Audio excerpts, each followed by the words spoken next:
Qadın əgər aybaşı olarsa və yaxud da nifas olarsa, əlini Quran-ı Kərimə vurmadan Quran oxuya bilər. Yəni əzbərindən Quran-ı Kərimi oxuya bilər. Həmçinin yatarkən istərsə Ayətəl Kursunu oxuya bilər və s. kimi. Və ayrıca təfsir kitablarını da əlinə alıb oxuya bilər. Yəni qadın aybaşı olunca və yaxud nifas olunca əlinə Quran-ı Kərimə vurmadan oxuya bilər hifzindən sadəcə. Və yaxud da Quranla əlinin arasında bir mane olarsa. Və həmçinin istər telefondan, istərsən kompüterdən olsun, əlinə alıb oxuya bilər, çünki buna mushaf deyilmir. Amma qadın cünub olarsa,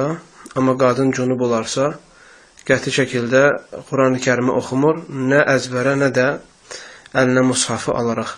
Çünki birincisinə, yəni ki, aybaşı və nifas olan qadının oxumamağına dəlil yoxdur, səhih dəlil yəni.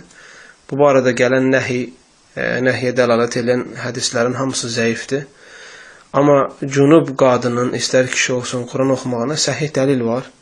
Əli radiyallahu anhudan deyir, Peyğəmbər sallallahu aleyhi və səlləm Allahı zikr etməkdən, Quran-ı Kərim oxumaqdan, yəni və s. kimi şeylərdən heç bir şey mane olmazdı, ancaq cənabət halı istisna.